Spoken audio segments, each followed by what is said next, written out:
Word regular meeting agenda. Today is Thursday, December 5th at 1:30. We'll call this meeting to order. We'll do roll call. Let's start off, Mr. Mon. Brian Mon. Rick Warren. Judge Stoner. Butch Freeman. Vicky Bahama. And Bridget Biffle. Notice of this meeting was properly posted on December 4th, 2024. First, we have discussion and possible action regarding the minutes of September 3rd, 2024. Does anyone want to Motion move? to move the minutes. Do I have a second? Okay. That will be approved. All in favor? Aye. All opposed? And then we have discussion and possible action regarding a statistical report from team, and Jamie Patterson is here to give that. I have the numbers from October. Everyone has a copy. We don't have all the final numbers from November yet, since we're just a few days into the month.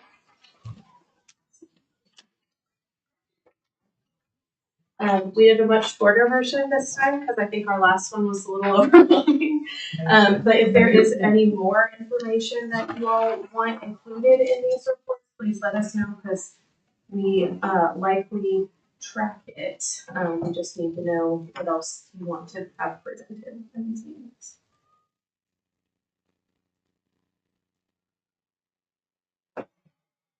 Out of 207, 96 of them failed to appear. Out of 501. That's a 19% failure to appear.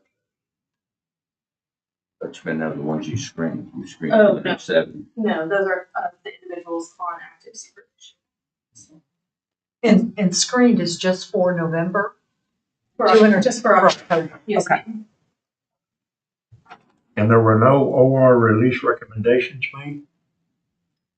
In the way that the screening process is being done right now, we are only getting referrals from the DA's office for people with conditional releases.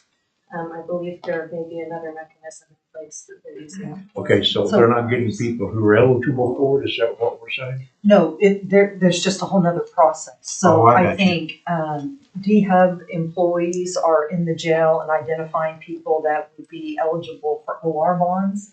And they present that OR paperwork directly to the judge, is what I'm told. So team doesn't see any ORs. Then, just out of curiosity, why is it on here? That's a good question.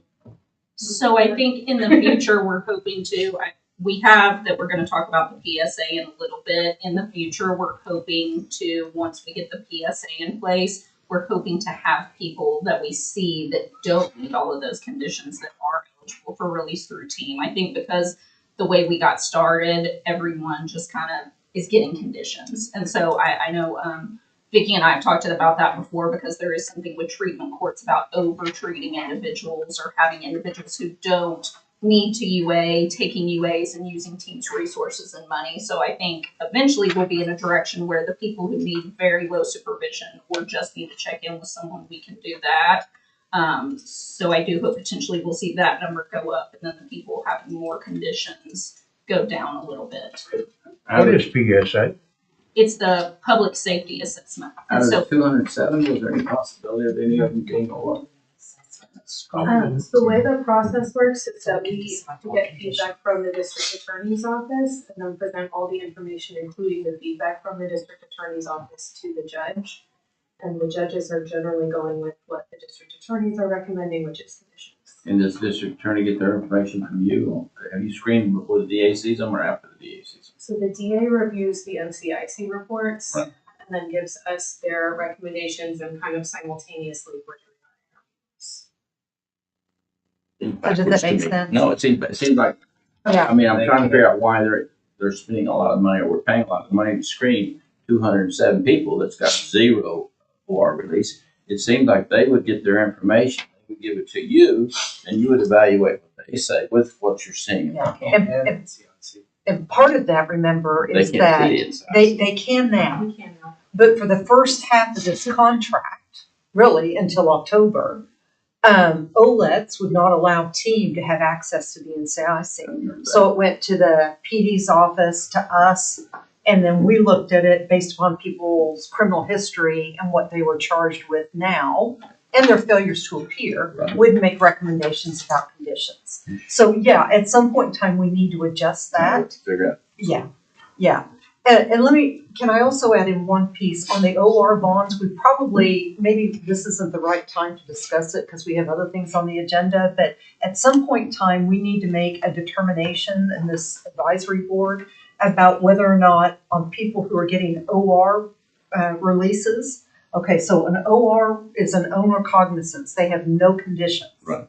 Okay? We're not getting NCIC reports on those individuals right now. They're getting released before we pull NCICs in some instances. So if we're going to go with a screening, a PSA, we might want to talk about in the future about whether or not those people that are getting OR bonds also require some sort of NCIC screen before we agree to put them on an OR bond. And the way I understand, the way we set the OR up, way back when Judge Strong, we had too many people in jail, was if they met certain criteria, then the judge would go over and give them the OR, or they'd get it automatically in some cases. So I do agree that it needs to be reviewed again. I think a lot of the issue now is that, so the people who are running the NCICs are at the jail, and in the past, we would get those reports very fast. And so if someone had no criminal history, usually within a day or two, that would be taken to the judge, and the judge could see it and OR them. Now, with the jail staff, I know the jail is very low staffed. I know we've all heard issues about that, but now the jail is at such a low staff, we're getting around 20 NCICs a day. And so that's only, I mean, sometimes 100 people are booked in a day. And especially over the weekend, that number is a lot of times 100. Yes. And so if we're only getting 20 NCICs on Monday, we're so behind that Diversion Hub is kind of trying to help us catch up. And so they're pulling maybe 5 individuals who have no history for OR one, but with the current process, by the time it goes through all this, then someone's been in there like a week. And so now they've lost their job. They've lost their everything. And so I just think something needs to be done with the process. I don't know what the answer is, I but see the intake releases. It's a lot bigger than a couple hundred on a weekend. That's right. That's right. But those are things, I mean, right, this is kind of a new process that we're using. We just need to tweak it. I probably need to address this maybe the next. and Jamie, do you have the report that's bigger than this? I did not bring it with me today, but I could send it. Okay. The one with all the information. Yes. So there's a bigger report, and I know some of it includes based on race and based on all of those things. And so I think team would love to know what information we actually want to see. It lays it out a little better. About 207 people were screened for those requests. 69 actually got requested. And so it goes through, I'll just pass this around. It goes through what the charges were and what type of case and the racial breakdown. It shows that 40 active clients were veterans, that 200 were homeless upon intake, and it goes through all the numbers. It looks like 483 total people were scheduled for court dates in October, which that kind of shows what kind of number we're looking at. While only 69 people for this month, overall team had 483 people that were on their bonds that were scheduled to go to court. So when we're looking at those numbers, that's 483 just with court that would be in the jail. And do you know the total number on team?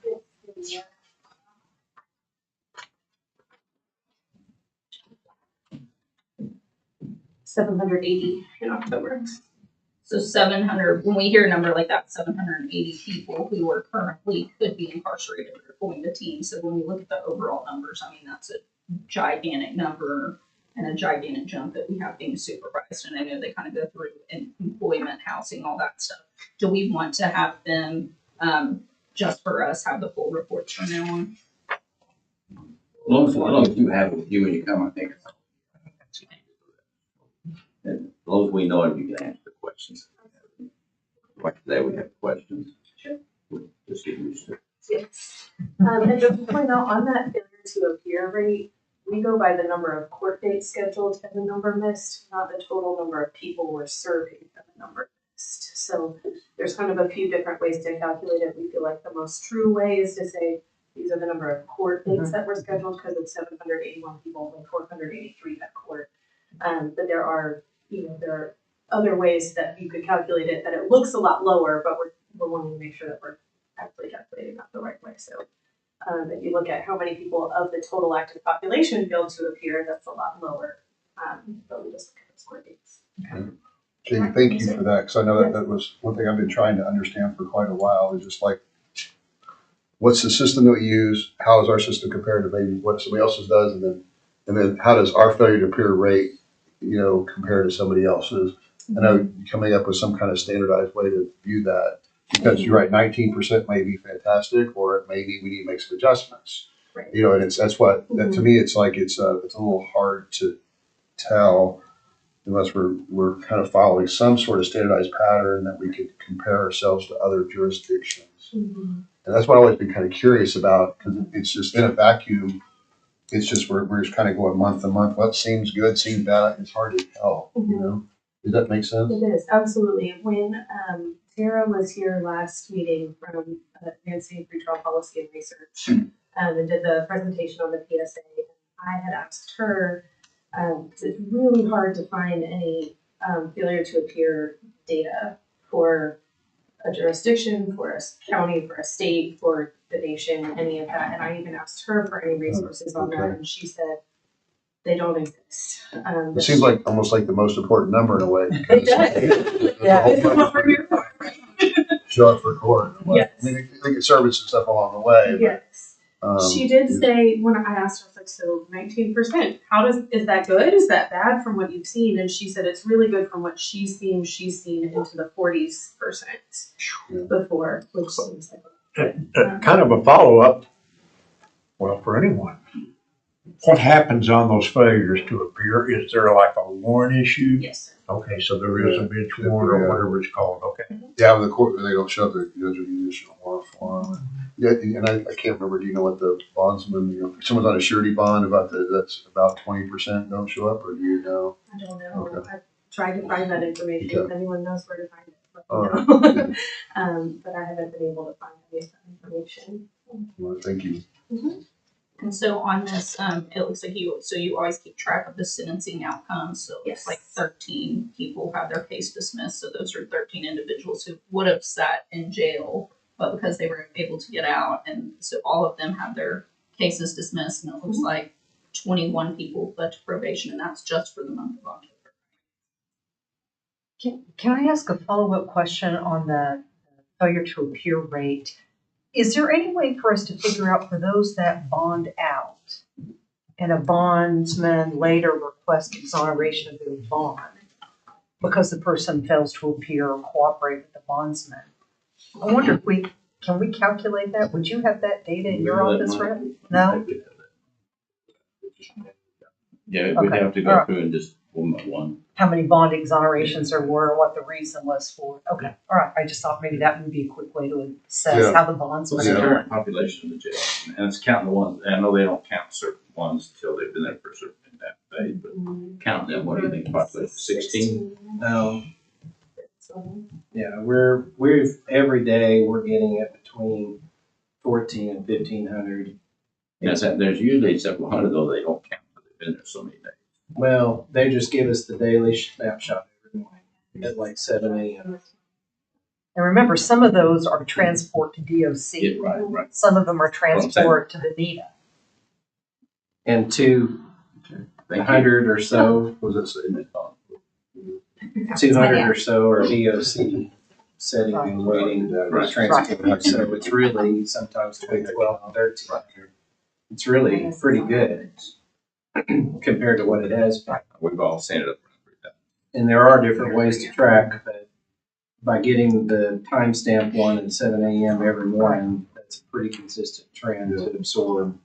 And Right or wrong, it's a barometer. and they measure it for us, so we don't have to remember what the previous day's email was. It says plus or minus how many it is. It's always within We're getting that now, aren't we? Isn't that report that I see every day? every morning. I get the email every morning. I think I do too. I get an email every morning with all these stats and stuff put out by, Mark Offred. yeah, Mark. Yeah. So I guess that's the thing.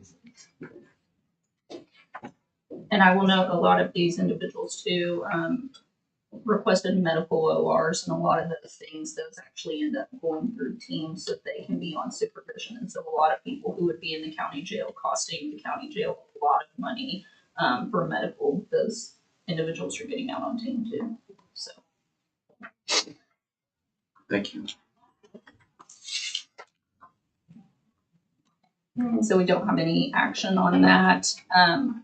Number 4, discussion or number 3, discussion and possible action regarding the transfer of operation and management duties provided by Court Services Office from county to team. I think we kind of left that on there from previous. Do we need to leave that on there? Well, I mean, I think it's come to my attention that there might be an issue of renewing the contract for team that provides all of our pretrial services right now. I think the budget committee was discussing this, that we were supposed to do something, and that is we were supposed to figure out how much money the jail had for employees that they had not hired, and see if we could shift some of that money from the jail to the county, back to the county, so that we could pay team their contract. But I don't know if everybody knows, team's contract expired at the end of November or then December. There are huge issues with this. I will tell everyone. I was so concerned this morning. I mean, that's right now team's supervising 700 people. If no one re-signs the contract with team, they can't pay for their employees. So those are individuals who are out on team bond who are being supervised, who then would have no place to go. Do we put those individuals back in the jail? And the budget board doesn't control county jail's budget. That's our issue. Even though they have money that they haven't spent, so they don't have the employees, obviously, and benefits. We can't force them to give back the money. They don't return money at the end of the year like everybody else does. But I think the discussion, the budget board, was that somebody, I thought, was going to contact Brandy and say, could you give us back? And I don't see any reason why she wouldn't give back $200,000 or $300,000, whatever it is that they're not using, that we now need. But I guess what I'm asking this committee to do is to make a recommendation, either the budget board or the BOCC, because we cannot allow, in my opinion, this contract not to be renewed. Because the jail population will go up by 1,000, or the people, because they're already out, as Bridget said, that are already out on conditions aren't going to get packed up. They're just not going to be supervised, because there's not going to be anybody to supervise it. So I would request that we make a recommendation, and let me think about the recommendation for a second, to the Well, and there's 2 things really. There's the budget board for the funding aspect, but the BOCC has to vote to approve the contract. So Okay, so 2 vote hurdles to pass. So can we make a motion to recommend that the BOCC approve or renew the contract with team as one action item? And the second action item is to have somebody responsible who's on the budget board to contact the jail, Brandy in particular, to see if we can get a transfer of funds. Would it be that way, or would we need to go to their? Well, I think Our next meeting's next Tuesday Who's we next for asking BET. Jessica for the transfer, or are we just asking for her to hire them because you want them to work out of there? Or were you wanting the money back and fund team? Because, You actually want to transfer. Okay. Yep. Rick's on here on BET, so what was discussed at the last meeting? I wasn't there. Jail staff wasn't here, and I know Cody's doing some due diligence on it, so we'll know more Tuesday. I don't think Cody's done Bring it anything. up and discuss it at the next BET meeting, that we need to finance. And we need to, they need to be paid. We can bring that up and get the talk started. We don't have to be put to take a vote on it. I'd say the commissioners. Well, I think District 1, if you're referring to counting on Cody for some, I think they've taken a position that they're not favoring this. Right. So I wouldn't expect that they're going to carry the water for something they're not in favor. But I will say at the budget board, I think we all heard them talking, and the discussion that it seemed like came from everyone at the table was that that was the easiest solution. And I mean, Cody took part in that conversation, but everybody said, you know, originally team had this contract and they signed a 12-month contract. And normally the county would be required to go through with that 12-month contract. Chris Steele at some point, they said, well, let's do some things. Let's change it to a 6-month contract just so we can see if there's money left over in the middle, which I think was very nice of him. And he anticipated that the county would make some concessions or see what they could do to keep the contract going. And now here we are, nothing's been done. And at the budget board, the district attorney was present, I was present, and we gave the numbers going through team and talked about all this. And it seemed like they had said that the jail came to one of the meetings and said they were doing 100 NCICs a day, which that is not what's been happening. But they did have this extra money for, I think it was FTE positions that had not been filled. And so because there were so many open positions, that it would be the easiest thing that money was just sitting there to use that. And so I think my they have to go understanding, through their board of directors. They have a board of directors she works for, the manager of the jail works for. And I think they would have to be the ones, that's her boss, just to tell her to put the money back, to return the money to the budget board. And once they did that, then the budget board had the power to vote, but the commissioners would first have to. Yeah, I was going to say, I don't think Brandy can arbitrarily do that. No, she can't. But the history of this is it isn't just that it was the goal was missed on the first thing, is that we were working through how this was going to work, and the DA decided she needed a position. We recommended that some positions go house actually out of the jail. That's a separate entity technically. And so the monies had to be transferred. And so it robbed the kitty of the original nest, and that's depleted it where it's not whole for, you know, because the cost of the benefits are different for state employees, and then, you know, there were just cost adjustments. It took, when we peeled it apart, for this part of court services to go here and there. And that, just as a brief explanation, how then we had to go back to Chris and say we need to step back because we were facing the fund shortage of June 30, and there was no more money to go get anywhere else. So we had to make it, and we get over it. With the carryover being so little coming into this year, the budget evaluation team had already established the estimated needs for court services for this year. So we were having to flush it out. Now's the time to flush it out. Effective November 1st, we dissolved or closed our social services department. So that's a $2.2 million budget, yet I know that a portion of those, a little over 500,000 is going towards the pharmacy that the budget board approved moving forward, but there's funds available there as well. So it's just. But there should be in the millions, the jail, for payroll that they have not used.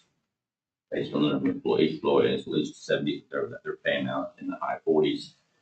And so based on everything, benefits and everything, it'll come to about $90,000 a year. So for each employee they don't have, they're probably 100 down at least. We're Maybe looking more, for 150 down. So you multiply, that's $10 million. And so that money's just sitting there. So I think the way to do it is go to their board of directors and ask them to return whatever we need. If it's $1 million, we need $1 million, because you have a little pushing and get that money back. And then basically, and then we need to quit sending so much over to them. We need to get this thing under control.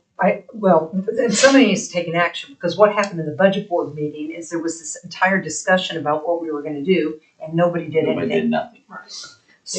So I don't know if I need to make a motion, or I can just recommend, I will contact Joe Alsbaugh, who is the chairman of the trustees, and tell him that we need to have a discussion about the jail transferring, what was it? It was 300 and, anybody know what the deficit was? Was it 330? 3 something? it was somewhere around 320 or 330, I believe. And I've been told that people had conversations with Joe and that he was somewhat on board with that. I don't know how true that is, but that they wanted to talk to Brandy and everyone else. So Your contract's up to July, right? Is that correct? No, June. it ends December. So we have to have something across the OCC by the end of this month. It was around 300, that's the amount that ended up going to the jail. What's your annual contract? It was 1.3 plus 1.3. I'm sorry, how much? 1-3. 1 million 3. And normally, don't we do it for the full year from July to July when we do these contracts? Yes, and their contract was done in a full year, just when they realized, okay, now we're short the money, let's go back and undo the contract. And so I think, It's just because we started taking different parts of it away. Exactly. And then there were things that weren't considered, you know, I'm not saying it accounts for the whole amount, but like janitorial services, that's paid for out of facilities fund here. So we didn't take the whole egg when we transferred the department.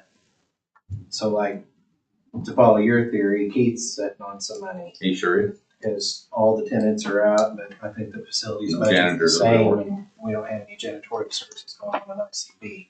So theoretically, he should have some extra money,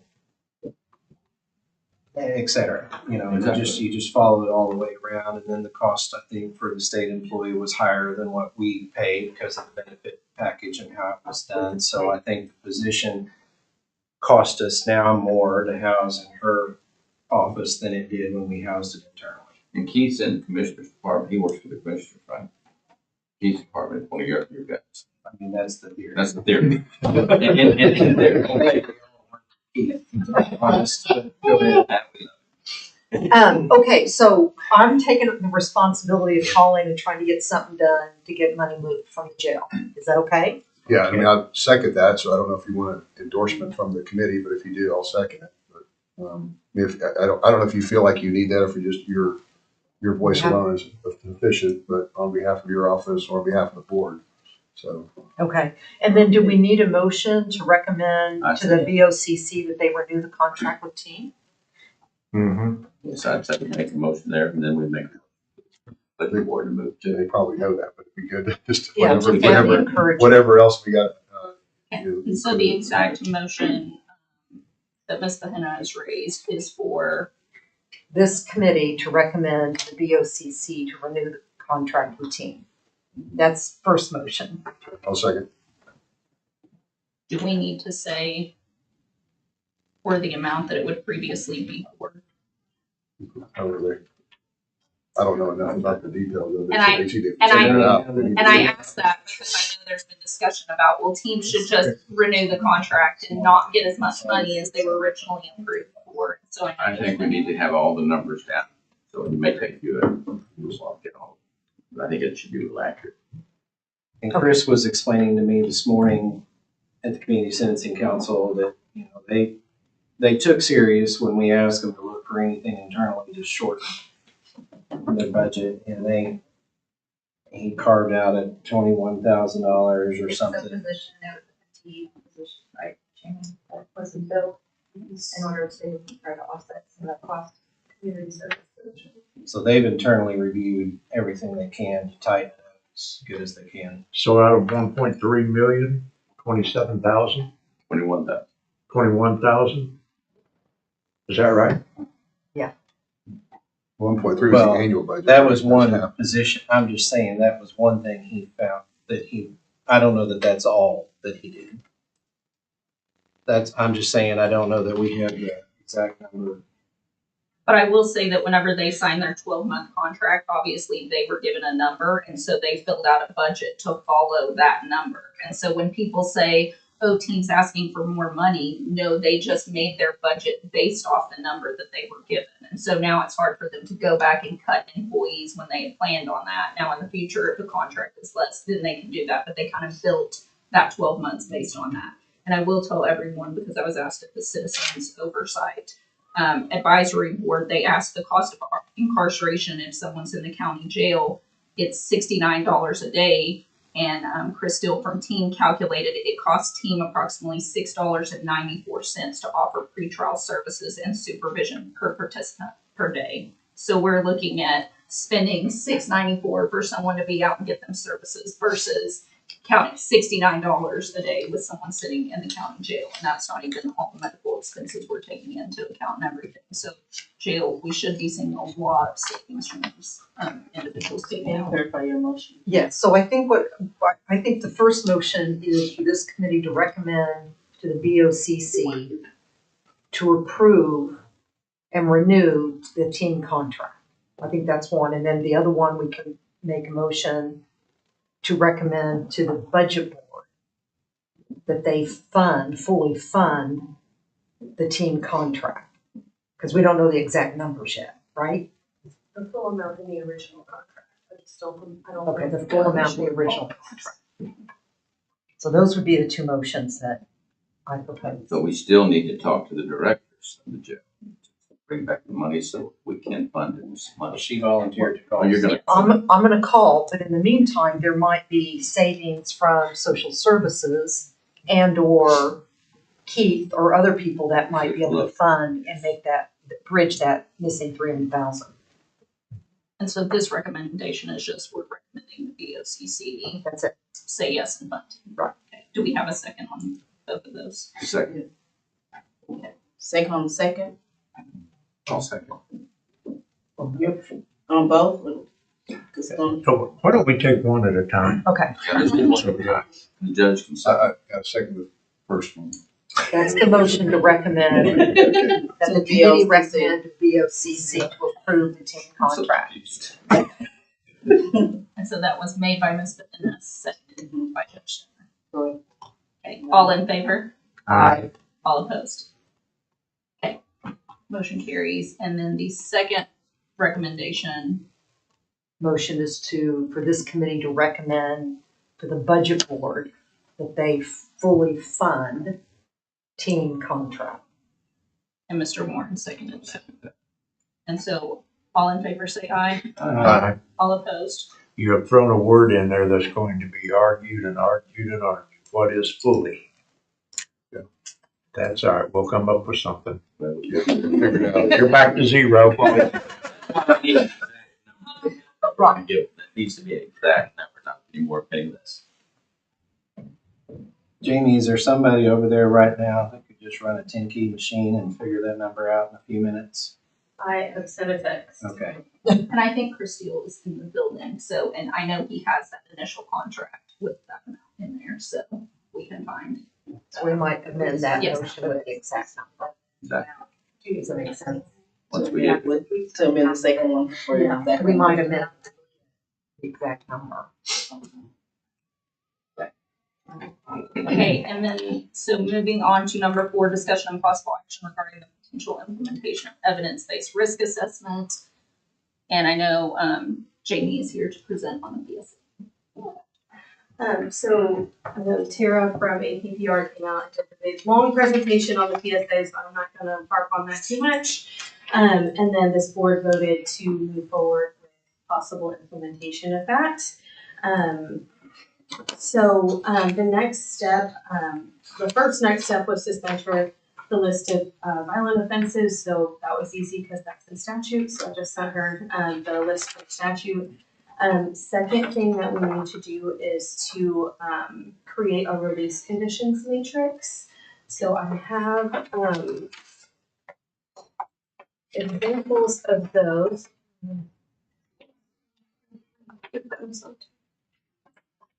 Has Chris agreed to give you a bonus for doing this?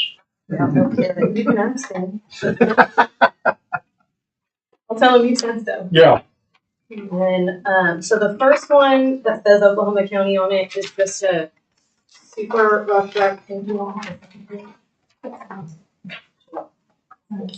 Oh, okay, sorry. So this one that I'm sending around now is the second page for the Oklahoma County one. This is just, yes, ma'am. Which one? That's the first page. This is the second page, right? Yes, ma'am.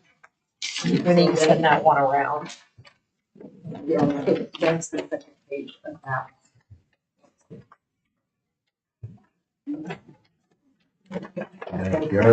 Okay.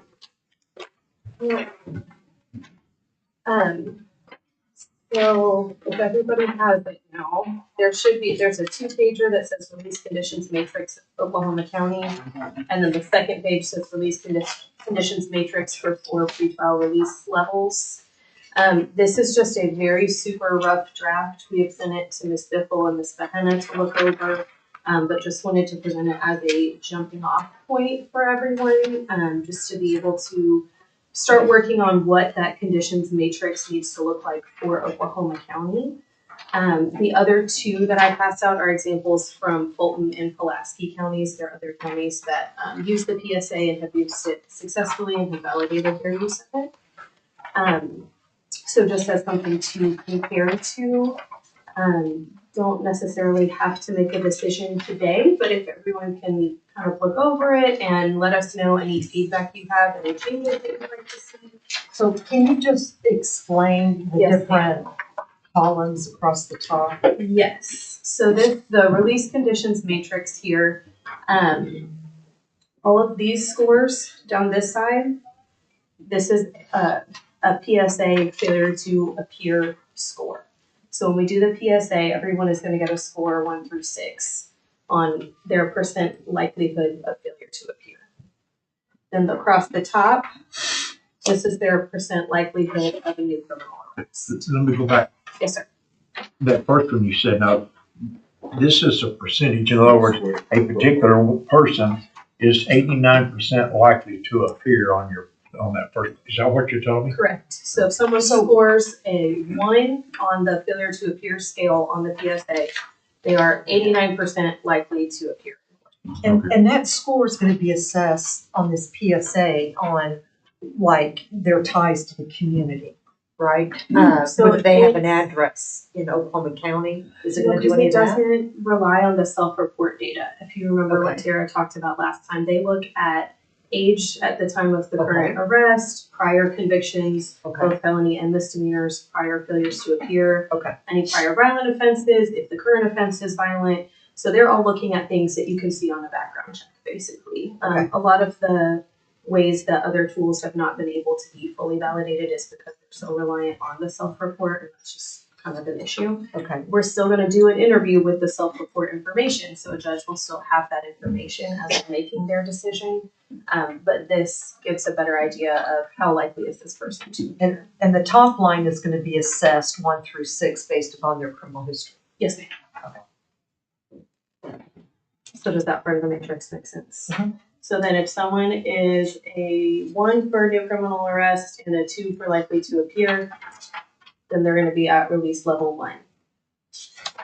What we have proposed in the conditions matrix that you can see is that would essentially be an OR release. Again, just a draft. If we need to change this, great. But that would be what we call universal conditions, which is just show up to court and don't get arrested.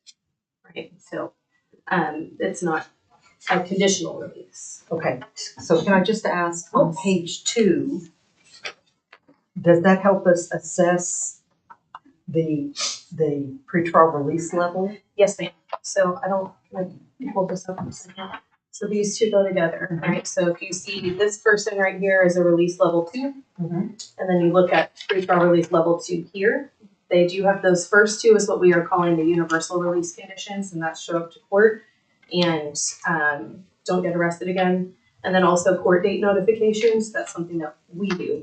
It's not a condition, but it's something that we're gonna send out regardless. And then if they're a level 2, we're gonna recommend that we're doing regular criminal history checks for making sure they're not getting rearrested. Maybe they have to check in by phone once a month, and they have voluntary support services at team.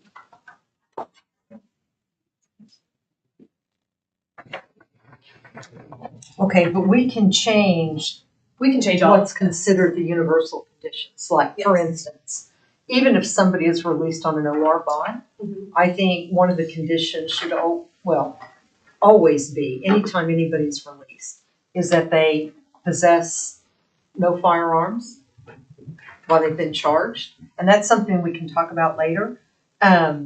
And that they commit no state, federal, or local crimes. I mean, I think those should be, and then we might come up with a few more, but I would like to see those in every person, as conditions for every person that's released. Okay? That's something we can look at. We just listed the, going to court and no Right, new arrests, right. because that's what an OR is currently. Right. Right. But this is all super changeable. Okay. For sure. So just wanted to give it to you all, get some feedback if you need to kind of look over it, think about it. Any of those things, and just kind of give us your feedback. It's gonna be several months before we can really implement, because we have to have this firmed up and all of our definitions written out and all of that, and then staff trained. So we have a little bit of time, so just wanted to get it on everybody's radar, have them start thinking about it, and give us feedback so we can.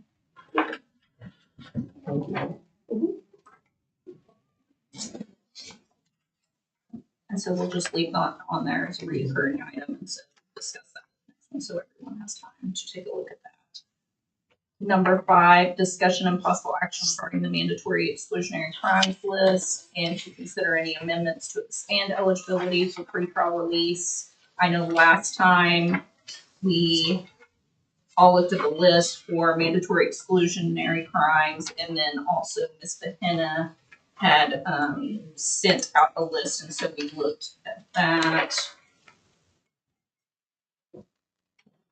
And I just printed out copies of her list and the original list, and so I know it's online, but we also have a paper copy as well.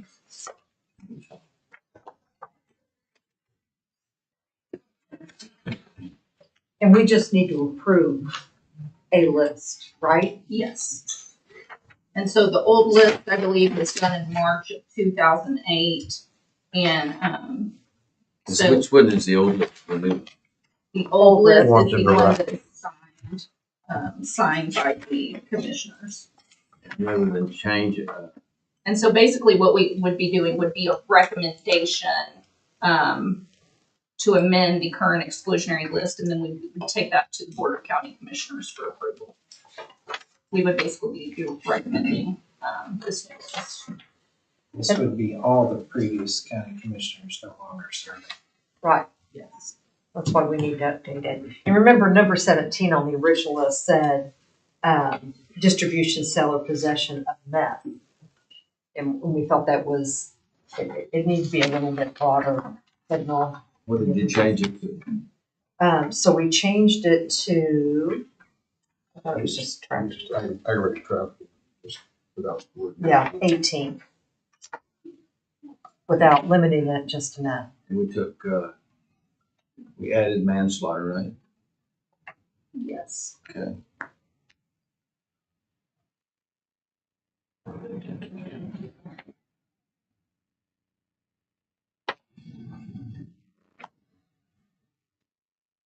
And aggravated eluding was added. No problem with it. So what are you looking for from this board then?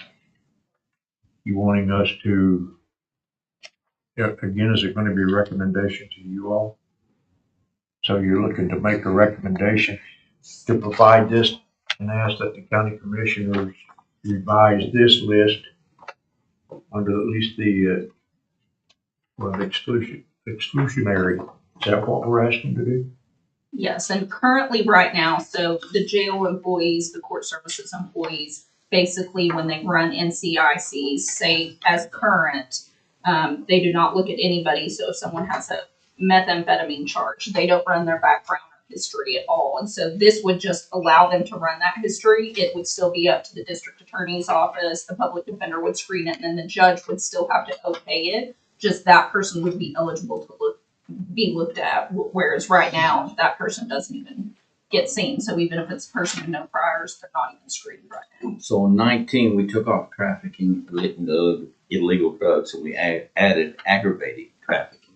In your interpretation, what is aggravated trafficking? Covers Everything. Yes. So any this is- trafficking. about a in- certain they're selling Right, over a drugs. certain amount. Yeah, so, yeah, aggravated of a certain threshold amounts. Right. Few, but Right. So essentially what that does is the new exclusionary list, if it's aggravated trafficking, that person wouldn't even be, their history wouldn't be looked at for them to get out on release. Now, if it was smaller amounts of drugs, they would be eligible to be, their prior to be screened. Again, they still have to be agreed upon by everyone or by a judge, but they're at least screened or looked at.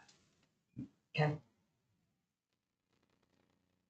If everybody's okay with the list that doesn't have a date on it, I would make a motion that we recommend that DOCC adopt the exclusionary offenses and amend the 2008 exclusionary list.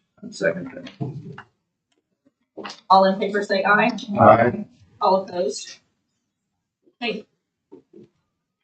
Motion passes.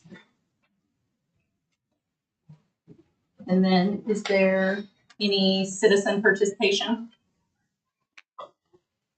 Any board comments? I got one comment. I'm gonna suggest that we invite a representative from the jail to be on this committee, the specific committee, because it is very tied into what's going on at the jail. And we have a lot of conversations here needing input from the jail. We've had Tommy Johnson on here, which they used to run the jail, of course, but I don't think we really, the most relevant participation for this would be somebody from the jail administration. I don't know if that's a motion. There's a member of the board. Give me somebody from that's a representative from the jail to participate, because this just directly ties into their population and moving people in and out and coordination and cooperation. And so I guess I would make a motion that we either extend an offer, or is there a certain time we would appoint members? Is it, or is it sort of rolling? You can add members at any time. Is anybody aware? I think we would vote, and if we all approve to add a certain member, then we would take a vote and they would be added. Okay. So do we want to maybe add a departmental item to the next discussion and possible action regarding adding a member? Yeah, let's do that for the next From the meeting. jail, And the then, detention yeah, center. so a representative from the jail administration or the trust, It but needs to be from the trust. Exactly. The trust is what I think too. Somebody with authority. Well, but just even, issues like, for instance, the jail staff not getting more than 20 NCICs done a day, a trustee's not gonna know how to get that done. Brandy or some other administrator in the jail, knowing that that's a problem, can try to get a fix. You see what I'm saying? So, well, I'd say even both, we could have because trustee relates to finances, and then That's true. administration relates to day-to-day operations and access to inmates and screenings and all Right. that. And so I just think those would be, it'd be really helpful to have people, representatives from them here. Purposes of an open meetings, though, you have to have the person's name. It's not just a designee. Right, right. So we No, would I get have to elect a person. Right. And then say it was the deputy director, they're no longer here. But they would still be a member of this board. The deputy director was fired the other day. You see what I mean? I mean, I would Brandy Gardner, if she wants to be on here. Or Then maybe one of how are you the- gonna handle from this? I mean, you'd have to come up here and we'd have, do we have a process? Vote to to- remove them.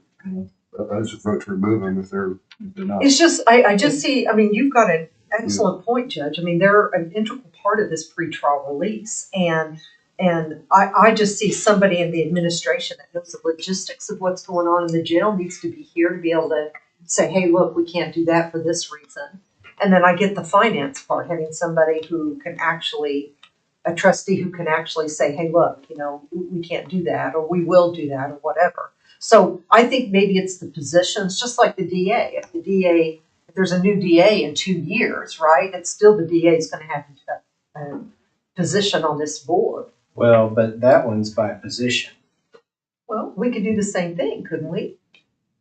The CEO, administrator of the detention center, would be a position. I mean, Tommy Johnson doesn't come usually sends a representative from the jail or from the sheriff's department.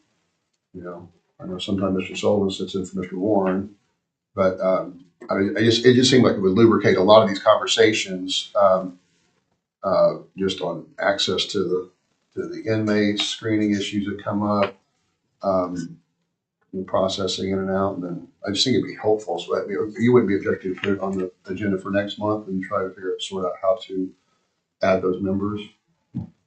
Question, Commissioner, would we need to look back at the documents that created the committee? The charter. Make it. Well, that was my point. You're saying it. but the charter stipulates the DA, the Oh, I court clerk, see. and the I see what you're commissioner saying. is Okay. here. Who's on this? And We also then have a member at large here. it doesn't matter if we're suddenly out of office, our replacement is automatically by Exactly. virtue of our office that's here. But if we elect an employee and they should be terminated, resigned, or whatever, they would still be a member. We would move, I mean, I would move to have them no longer removed and replaced It with would take somebody. a vote, but the charter doesn't make us vote whenever there's a new DA or a new county commissioner. It's by de facto, their successor automatically is put here. I just don't know how it works with an employee. And as an advisory board, the members are probably appointed, the ones that aren't automatic by position, like the at-large members are probably appointed by the Board of County Commissioners, not by this body themselves. They can't bridge. I don't know. Well, Who has I the don't- charter? I actually thought this board elected Ken. Okay. I could be wrong. it seemed like that was correct. There was a spot on there and that we could add members as per vote up to a certain number, it seemed like, but if they don't. But you're right, it's in the charter. You could have the administrator of the trust, not the trust member, but the administrator of the trust. I mean, he can't make it, he can send one of his members. It's like we can have But let's chief- see if we can find the charter. So I we'll don't look for think so. that. Just- You gotta check the chart. Because I don't think the judge can send somebody in your place. I think that it has to be your chief deputy or my chief Right. deputy. I can't send in my second. Well, look, there's two different issues. One of them is, do we want somebody from the jail here to help us solve problems? Second, how do you go about doing that? So to me, the relevant issue is, it would be helpful to have somebody from the jail on this board. That's what I'd like to put forward. And then if we think that is worthwhile, then we go back and do we amend the charter? Do we have a member at large that we can vote in and out if they leave, something like that. So I just think it'd be very helpful to have somebody here. And I think that probably the purpose of when when the sheriff was there, that's because they ran the jail. They were very helpful here, but now we don't. I mean, not that the sheriff's not helpful, but not nearly as helpful as it was when they were in charge of the jail. That'd be my point. So that's my motion, is to figure out how to maybe put on here to go about figuring out how to expand this board to include members from the jail and or jail trust. And if we put that on the agenda for next time, we can come up with some Or answers. let's do, we could do it like we do here. We could have it where the jail, or the trust assigns that they have to have representation here. They get someone at a level that can speak on the issues we need. And so they have representation. Why not just have them sitting here in the background, and when we need to ask a question that they're here? I mean, they are employees of the county. We haven't had a very big success rate No, we have not. getting them to attend, but it's on the agendas for that. But maybe if they had I know CJAC had the same issue, and they had the debate. I don't know if you were there for that, but about Brandy Garner and whatever, and there was because we, by Open Meetings Act, elect her as an individual, just like Sue Ann Arnold or Tony Tyler. And then if she were no longer the administrator, she would still be a duly elected to a term. But I think in the charter, Ken's elected for a term or something. You see what I mean? So the provisions of how you go and unelect somebody, nobody ever anticipates that issue, but things happen. Right.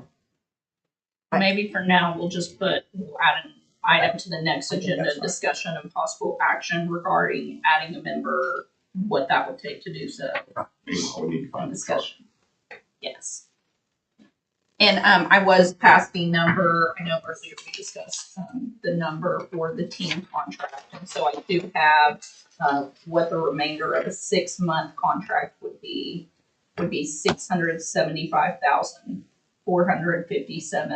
$675,457.47. And so that would be for the remaining 6 months because the initial 12-month contract. I moved the 47 cents. You're now fully funded. Okay, so I would have moved to amend the original motion and insert the exact amount rather than fully funded. What was the exact amount again? Be $675,457.47. And 47 cents. You're gonna kick that in. I'm though, gonna- aren't you? I want to vote for that. Well, we found that we had a budget all, we funded just half the contract. And so that's the remainder of the 12-month contract. The original full amount. That's my motion to amend. Do we have that? Does anybody want to second it? I'll second it. Okay, Mr. Freeman seconds. All in favor say aye. Aye. All opposed? Okay, motion carries. And then, any more board comments? Any new business? We'll make a motion to adjourn. Everybody's quick.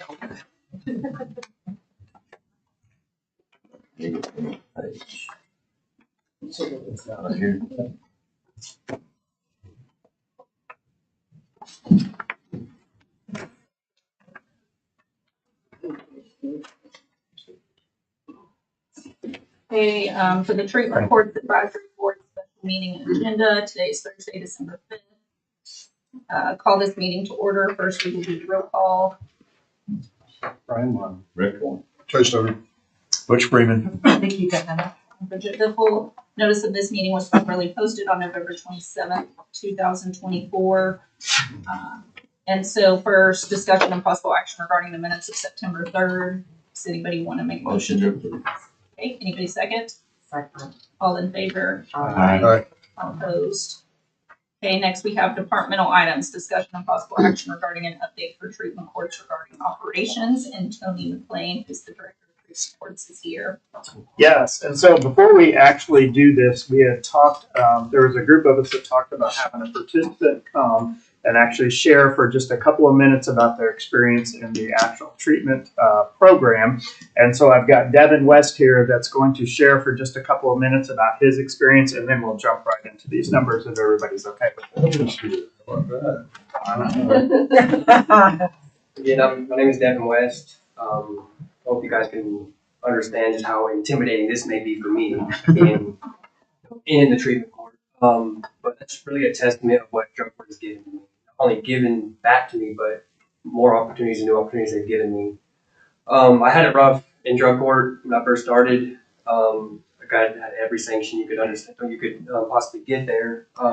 Treatment multiple times. With this last one, they sent me to men's first step recovery. They sent me out there. And for a lot of participants, it's a 90-day program, but I wanted the full 6 months. And in doing so, I was offered a job out there as a resident advisor, which is just entry level out there. But just through my hard work out there, I'm now program assistant out there at men's first step.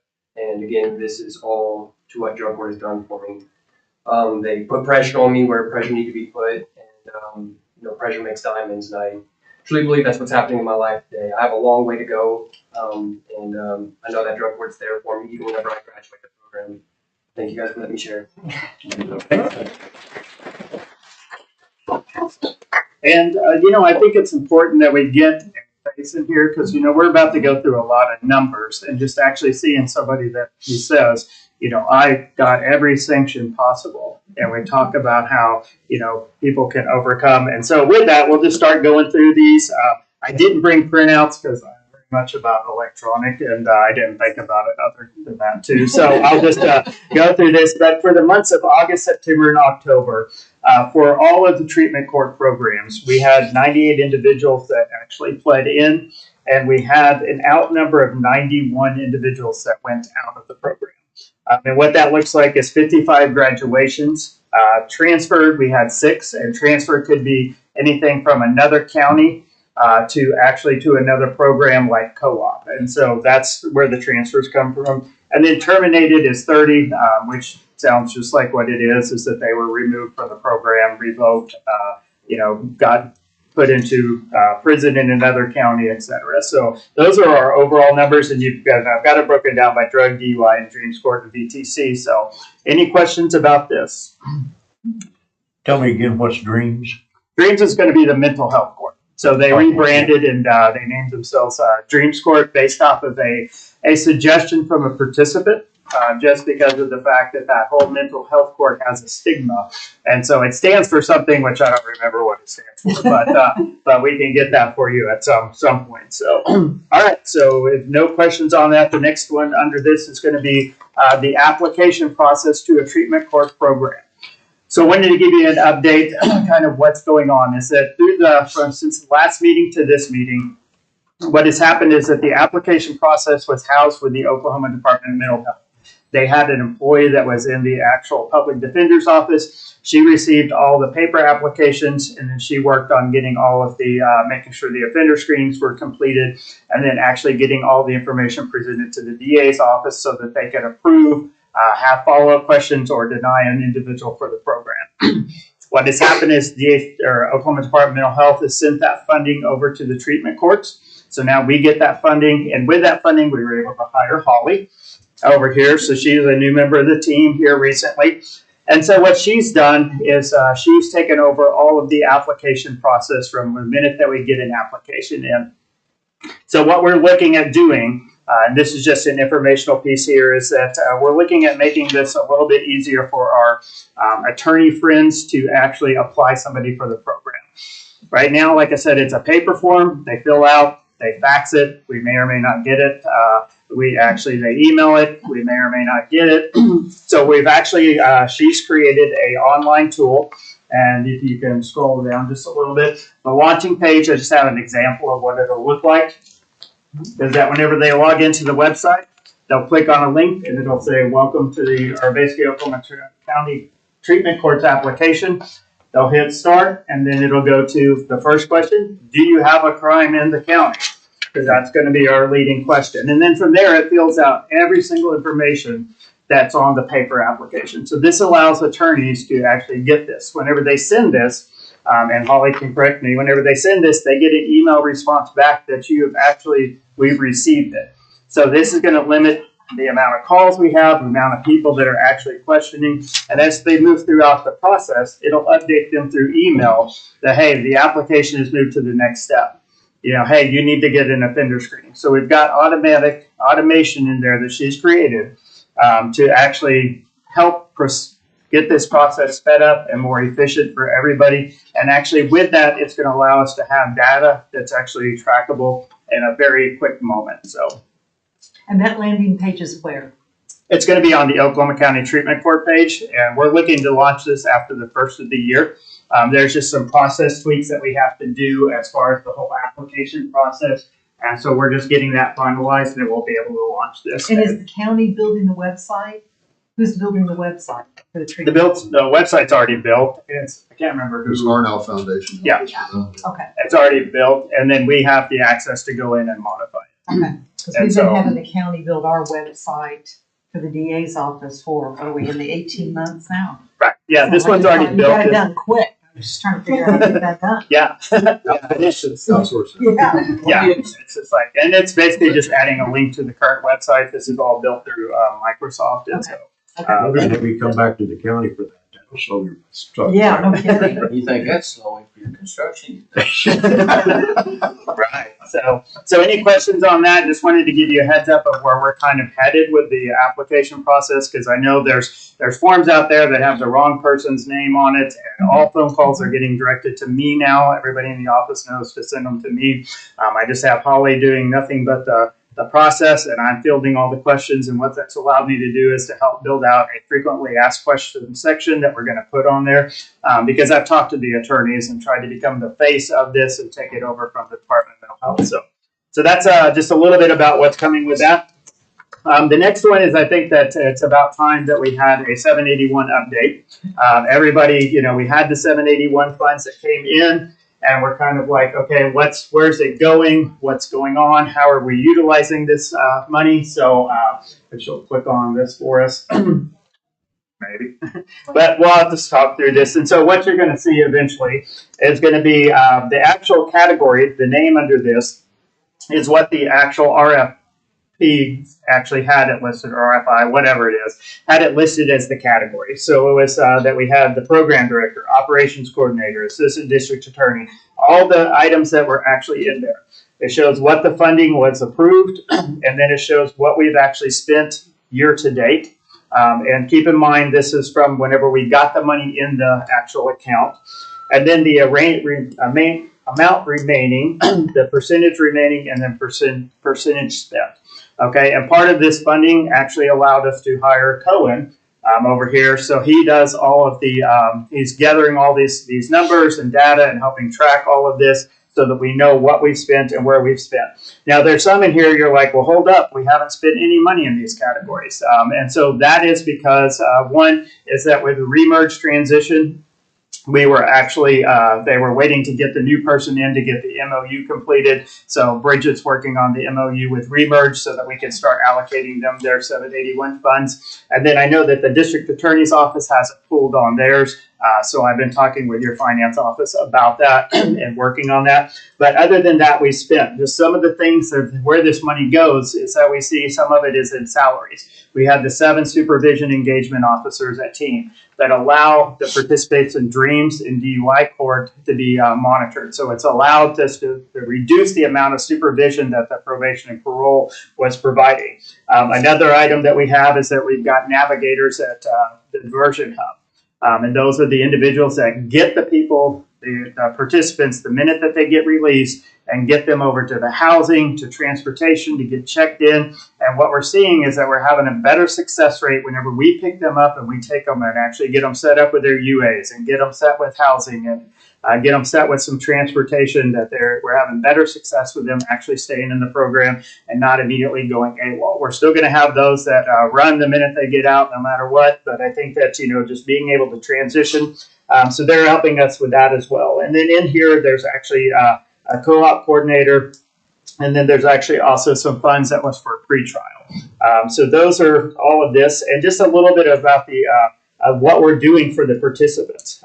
We have given out to date 10,680 daily bus passes. Okay, now we have a little bit over 1,000 in all our programs. And keep in mind, this also accounts for co-op. So co-op is actually in this. So what do the individuals need the bus passes for?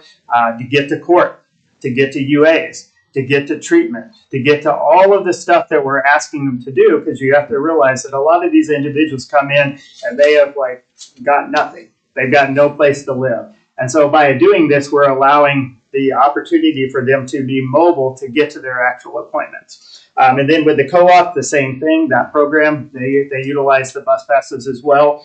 It's not one that we really talk about in this treatment court board, but we've actually done that. We've also started giving out weekly and monthly bus passes to those who actually have shown that they're responsible. And what that looks like is if you get a weekly bus pass, you turn a weekly bus pass in at the end of the time, because those have value out on the street. So if you don't, then we can't help you.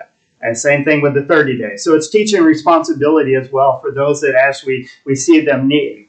Now, let's say you sell your 7-day or you lose your 30 day. Does that mean that we're not going to give you one ever? No, you're going to go back to the daily ones, and we're going to hold you accountable and work through that and help you guide there. So that's what we spent. So as you see, we had a little bit of bus passes. We only buy them twice a year. That's when they're half off. So we're getting the most bang for our buck. The other item that was a big one that we passed, or that got passed with this, was actually housing. So what that looks like is that we help individuals get into sober living houses or some type of safe, sober environment whenever they're not housed. Okay. And that doesn't mean that only the people that are not housed get this funding, because you have people that are doing really well that have jobs that get into a situation where they get hurt at work and they're not. So we've been able to step in and say, okay, we can help you with a couple of weeks of rental assistance, et cetera. And so with that, we've helped out. It was 193 people since we got that money actually get housed. What Cohen's looking at is extending out the data source on that of, okay, what houses are we putting them in? Where's this money going to? And how many are actually staying the whole time? We do actually get money back whenever individuals leave. Okay, so I know that's been a big concern. It's like, okay, we paid 3 weeks of this sober living house and now they left, so we just lost that money. No, we work and we get to make sure that that money is accounted for, all of that. I have a friend that owns a sober living house. I had to go back and say, hey, you owe us $300, and he wrote us the check. So we do get those funds back. So this is just an overview. Those are some highlights of what we're doing. A lot of good things with this, and we'll keep you updated on this more frequently. So any questions on 781? Yes. Yes, sir. First, 781, is it on a fiscal year basis? It is on, or a rolling continual it's basis? a continual 12-month, January to December is my understanding. June. It's fiscal year. So it's Okay. fiscal year, okay. And second question is, on the team, that's the team that we just talked about extensively a while ago, right? Correct. Okay, so the numbers that you've got on here for team is roughly $600,000. Is that part of their 1.3? Should that be No. added to their 1.3? That's different. So Okay. those 7 supervision officers, they're doing supervision for people in Dreams Court And DUI. and DUI, drug court. So it's really more, instead of having a county employee, we can send them a team and let team kind of administer them, but they're not associated with, the 1.3 is for their pretrial release program. And this is completely separate from the pretrial release. This is supervision officers like. Well, do they work for team? They do, Yes, they are team employees. but they're assigned to the treatment court program. Okay, so they're work for team, but they're paid out of your office. Well, team pays them, so their paychecks will say team. Yeah. And then what happens is team invoices us for what they actually spent. So you're paying them. Yeah, we it's pay exactly. them, but the check is not directly. It means something. Yeah. Like the bus passes, in their budget, they've got bus passes too. Right. But you're actually going to give them bus passes that you bought, right? Correct.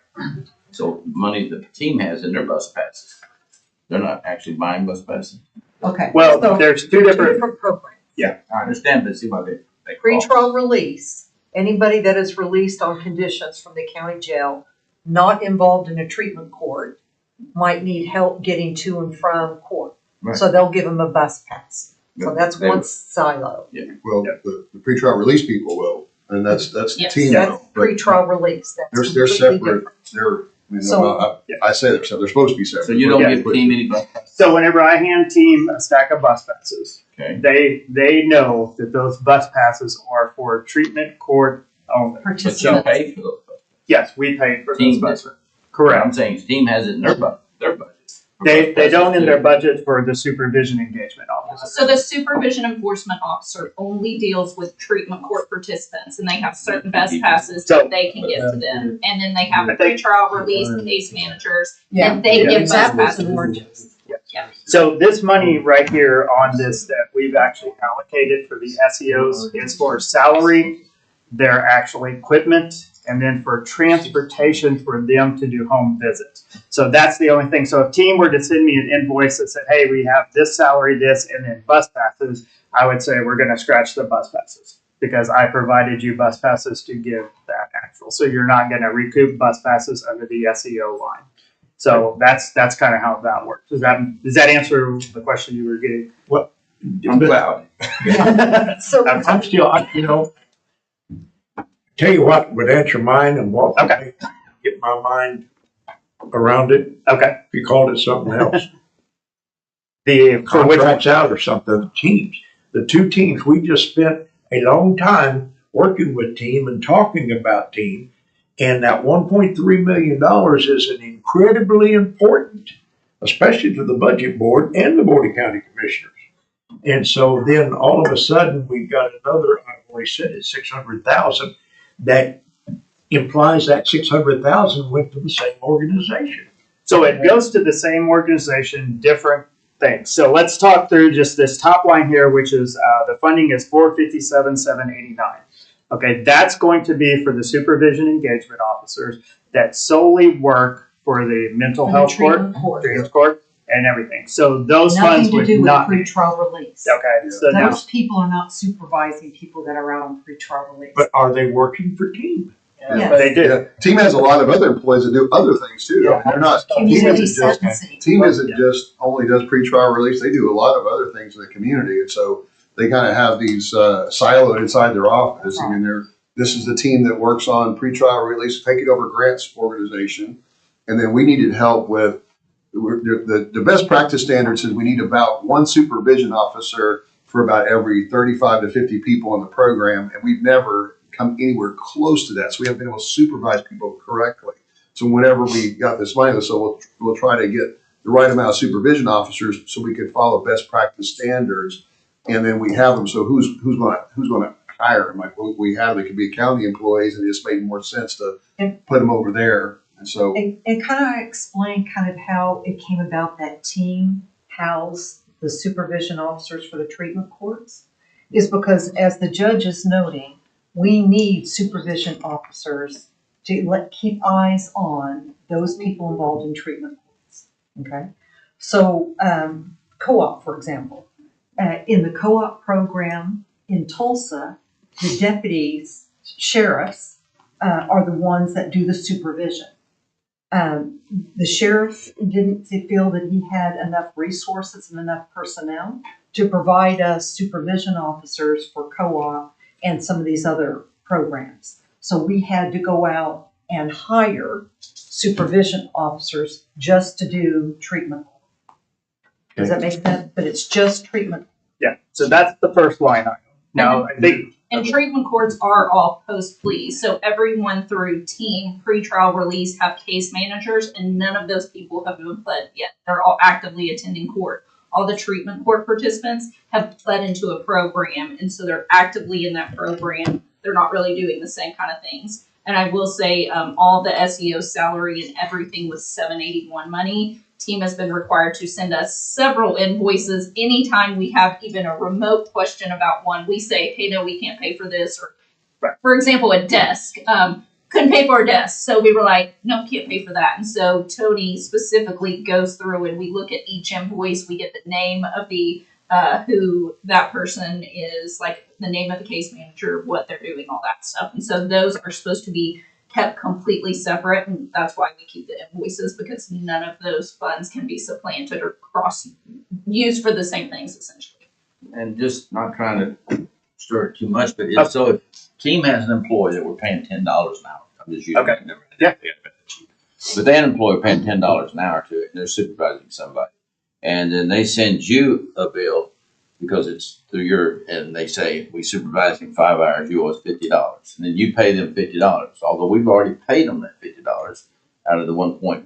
I mean, what I'm asking is, we do an audit, I understand they're different employees, but it seems like they're crossing here. well, but here's the thing, we have supervision officers, and well, if our supervision officers come in and say, they have us assigned doing stuff that, I mean, because they have a job, and their job is to supervise people that are not on pretrial release, only people that have been duly accepted in a drug court. That means I've got them in, they've sworn in, I mean, they've completed the program, so that's all they do. I'm sure you're right. But it's Well, you know, the the concern you're having is, I'm wondering if they're commingling. That's exactly. Well, we haven't got any indication that that's happened yet. Correct. So if we have these people.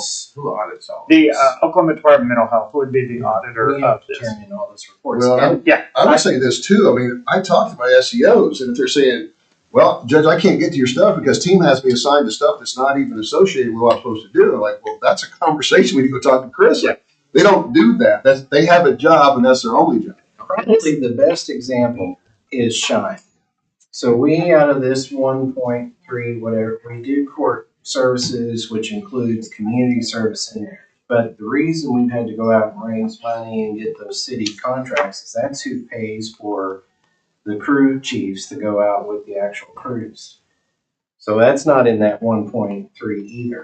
You see what I mean? We have those contracts with those cities to go do that. We're paying for the office that you got to have somebody sentence them to those crew chiefs. That's court services and community service. That's what's paid out of that 1.3. But that's not paying for Shine. We had to go get other contracts, but they make that check to team. But it's paying, we have to show that in those contracts to the city. We have to do worksheets to show the city what we're doing in exchange for those works. That all has to be quantified.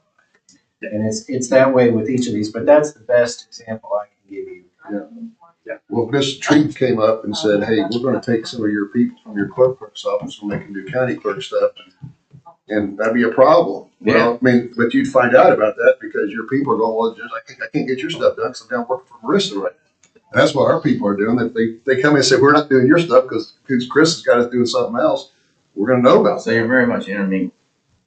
Well, it would seem like it might be, but I think if you went over there, you'd see it. They But have that it. was the argument of us bringing this to team. is because now it's truly all at one place where we had different divisions doing different things. And now it's a holistic thing. They had community sentencing, but now they've got community service, and it's under one umbrella where they really, I think, more of the left hand knows what the right hand's doing now than ever before.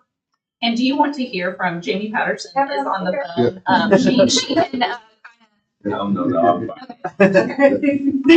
she can address yeah, she can come back. she can address those concerns. Just those are specifically kept very separate. There are also checks and balances kind of in the contract. If anything was ever found out that an employee was kind of crossing or doing work for both, they would have to pay back those We've talked funds. enough now, I'll be dreaming about it. And just to put some freeze with this is that there was an incident where we thought that a person was doing different work as a team than what we were paying for. An SEO had said something in passing that like, oh, well, I've got to work over here. And so what that looks like is that I call Chris and Jamie and I talk about, hey, what is going on? What is this person doing this week? What does it have? And we have a conversation about it. So the minute that we hear any of that, now, if we don't hear about it, then we can't. So your point's, well taken. But we do address it immediately. But yes, the invoices and everything, we have those on file. And ODMH will actually audit and they look at everything. We just literally, Nikki just sent over the first set of invoices to ODMH. So everything for the July, August, and September, I think it was, that data. So we provided everything to account for all the funding that we had spent. And so if we hear anything, then at the next board, I can update like, hey, they recommended this to do a change or that. But I feel like we've got a good grasp on it. So Who does the 781 funding come to? it comes to the public defender's office and it goes into a cash voucher account. Right, so It goes to the county. that's right. So Okay. it is going through us. Yes. Yes, it's through the Board of County Commissioners, and the Board of County Commissioners has an individual with the public. If the answer was no, we've got our own bank. No. Okay. Yeah. Good. I'm out of this baby. But it's a good segue to the next one. So it's how do we pay these bills that come in? And we use a cash voucher system. And so the actual process of the cash voucher system is one that is not efficient by any means. So the cash voucher, at some point in the history of this organization and this board, it was determined that the cash voucher we would use here would actually have a drug court coordinator signature, a public defender signature, an assistant district attorney signature, and a chief public defender signature, as well as the requisition officer or the actual vendor signing the actual cash voucher form. Okay, so and that would mean that once we had an invoice that needed to be paid, like let's just say this one that we just did, is that I would fill it out with the actual person that's getting paid, what fund it's coming from, and then I would launch out on a vigorous course of action to get all these signatures in a wet signature, okay? And sometimes that can take a while with everybody's schedule because all these individuals are very busy people. So my recommendation is that doing research and talking is that there's this board can decide one of two things. One is that we want to reduce the signatures on the cash voucher form to just a 2-signature form, which would be the chief public defender, and then one other person being like the requisition officer. Or we can move to looking at going to an electronic signature system. Now, as far as all the research that I've done, is everybody good with an electronic signature? I talked with Marissa Treat in her office and several other people at the state auditors, and they are all saying that electronic signatures, if this board says electronic signatures are actually acceptable, then we can move to electronic signatures on here. So with that, electronic signatures or digital signatures, we're not looking at just somebody clicking, just me emailing it to you and you going into Adobe. We're looking at using a service that actually validates all of the information and actually encrypts it, and then allows it to have a trackable electronic signature system. So the one that I'm most familiar with and that I got the quote from is DocuSign. So many of you have probably seen it. You go to do something and they send you an electronic thing. You open it up in your email. It shows you all the documents and it says sign here. The back end of that is that once that gets signed, It comes back and it says on the page, it has all the validations that are encrypted of when they were actually signed and validating that information. It also puts that into a digital form so that we can only print out the copies that we need and still be able to house this information on a SharePoint so that we have all this documentation. So whenever ODMH comes in, we can say, absolutely, what do you want? And then we just hit print. We being Cohen, he just hits print, and there it is. We have it right there. So it's going to allow us to move more efficiently to get these actual signed. Now, the cost for using DocuSign, it's going to look like a lot on here. It's like, I think, $4,800 is the initial setup, the actual servicing. And then that's what's called 500 envelopes, okay? That would be 500 different transactions. It's not per signature. It would just be one cash voucher form would be considered one envelope. Right now, roughly what we're spending, I estimated that we have about 260 that we're doing. So you're probably saying, okay, well, why would we buy 500 if we're only doing roughly 260? Well, that would mean that as we go forward, we can start adding other things like the actual signatures, digital signatures for a release of information. So now I've cut down on paper because I've got it in digital. Then I've got it set into an actual digital form where if the treatment court needs to send it to a provider, like a Monarch in Muskogee, to say, hey, we need to be able to talk about this participant into treatment, we have it digital. That way somebody's not having to scan it and actually send it. So it's got future uses that we can look at, but the permanent one with this, that is an unnegotiated price. That's just me having a conversation with them. They're saying it's $4,800. Of that, I think $1,250 is a setup fee, which I believe that is negotiable. So I would say that I can probably get it down more than that. The reoccurring yearly fee would probably be about $2,800 that we would be looking at to actually be able to utilize this service. And you'd rather do that than use the one that the state auditor uses? It would be the same form. It would just be the signatures would be digital. So like we could use, it would be this exact form in DocuSign. The difference would be rather than me going and tracking everybody down. So you would use the state auditor's form? Yeah, it'd be a state auditor form. Just the signatures would not be wet signatures where I'm having to coordinate with Vicki or anything. It would just go to their email. They would sign it, and then we would be able to get them all and be done. So You mentioned that you talked to Marissa Treat. Yes. What was her input? She said she doesn't see why digital signatures can't be used, that they use it for something, and I'm waiting for an email back from her to see what it is and what service. This is really her baby.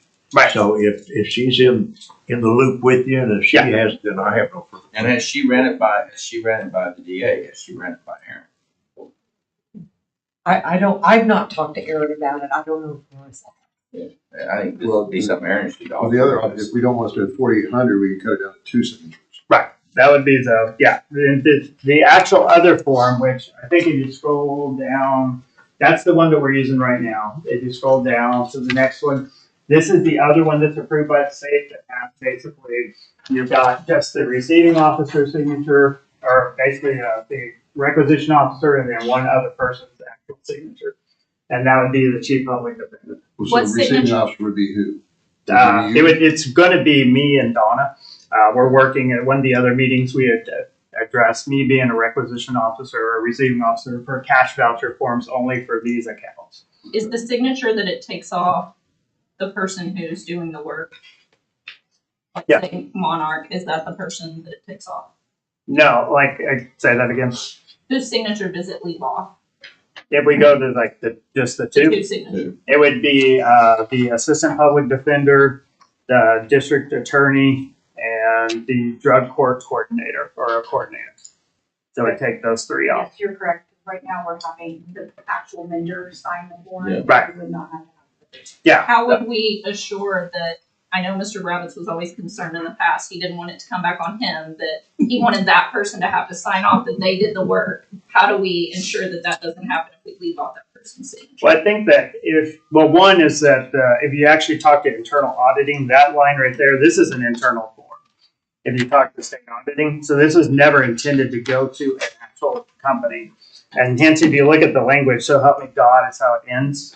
So, and I have no issue with God, but the fact is that there are a lot of vendors are saying they will absolutely not sign this. So now the ones that we do our most business with, the labs, they all sign it just because that's what they have to do to get paid, and that's what Rabbits had agreed. But a lot of vendors were not being able to do that. Plus, looking at it from a legal standpoint and talking is that the invoice that provider is providing us is their validation that they did that service. So just because they signed this doesn't, based on all the research I've done and the people I've talked to, is that they don't understand why you would send this out to vendors. I like that vendor design. They're So Do you have a preference yourself? I mean, the recommendation? my recommendation would to explore funding for the actual DocuSign, because I think we could utilize that in so many different areas. I know the cost looks daunting and everything, but I'm open to either one. Well, you say, the way I heard that's $4,800 every 500 documents. So it's an ongoing basis. It'd be an ongoing cost, but the 4,800 is the initial, because that has like 1,250 of a setup fee, which I've not. It's 45.85 the initial with the 1250.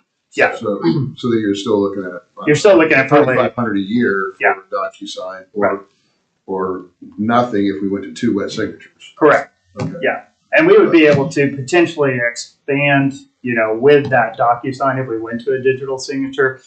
To that, we could expand its usage into other areas and look at finding sources for, like I said, like the handbook acknowledgement for, rather than printing it out and spending money on paper, we could have it digitized. Handbook doesn't mean to be encrypted and all that. Yeah. I mean, a digital signature, I can understand a treatment provider may be wanting something to that level of security on it, and same with this here, but I would want to hopefully find something that would be you could use an Adobe PDF for a participant signing off on their handbook. Right. You know what I mean? So we wouldn't have to spend that's going to come down to $3 or $4 per transaction fee, right? I mean, every time somebody gets a signature.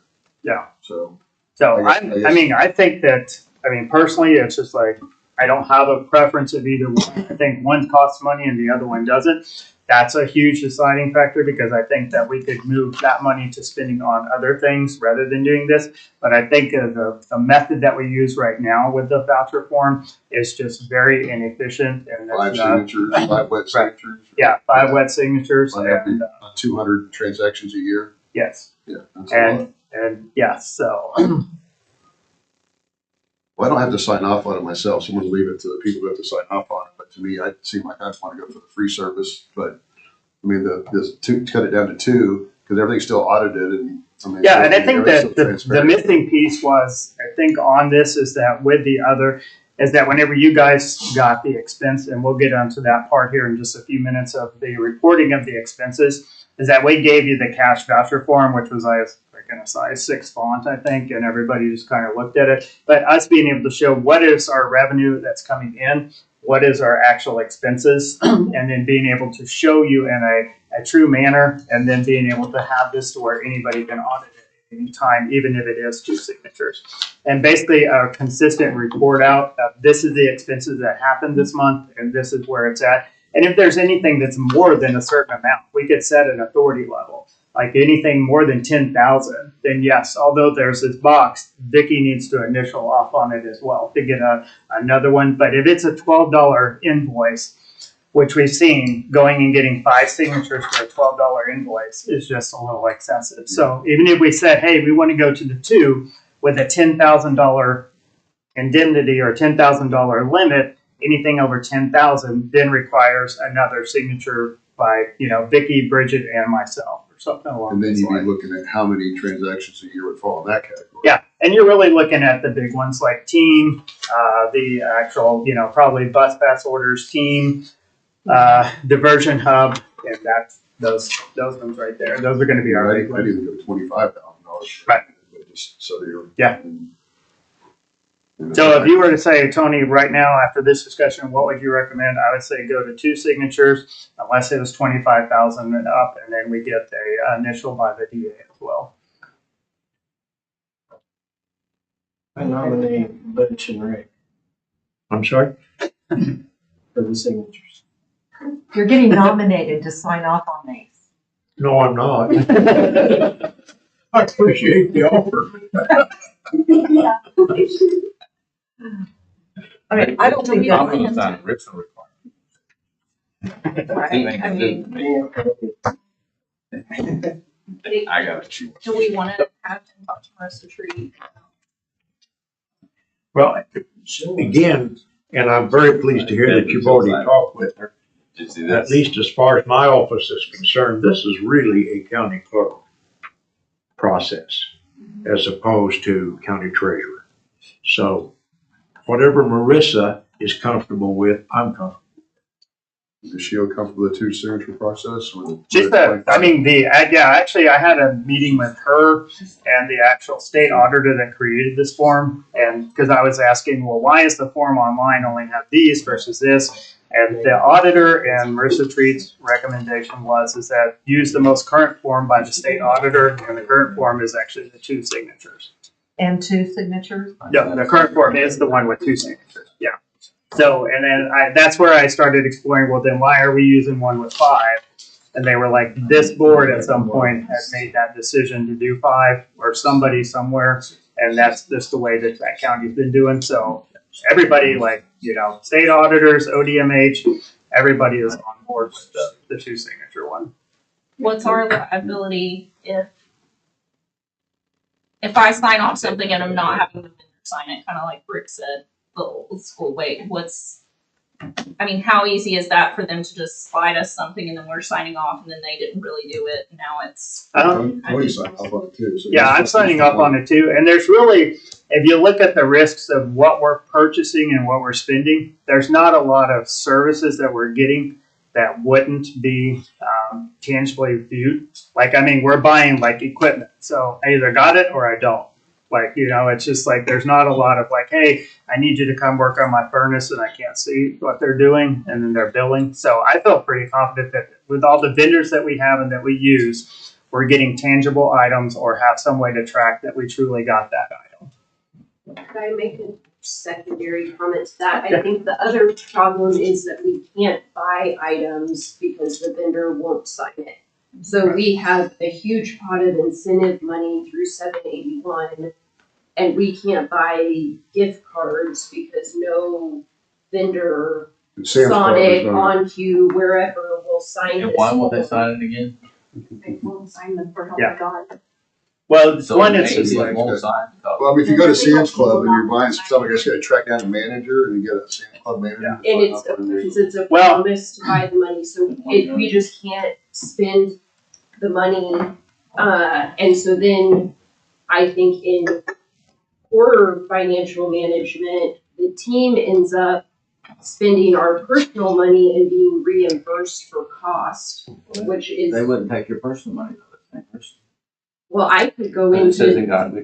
But we I can could go go buy it. into Sonic Well- and use my credit card and buy I don't think it's a bunch of efficient. gift cards. And then she comes back and asks for reimbursement. it's the whole form.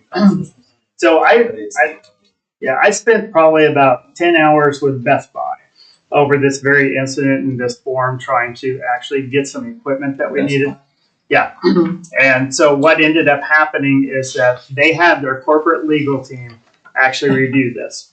And the position that came back is exactly what we're talking about, is that the invoice that I'm providing you is proof of service. We're not interested in signing any additional forms.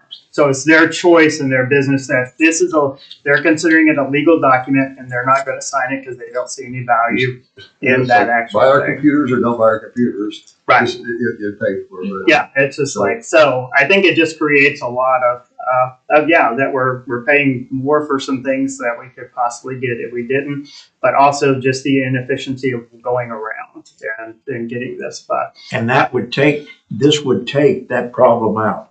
it would take the Best Buy problem out. Yeah. In that they're not going to sign anything. it would not require them to sign anything. Well, I'll make a motion that we go to a 2-signature system with Tony and Public Defender with a cap of 25,000. You think over 25,000 would require an additional signature by the district attorney's office?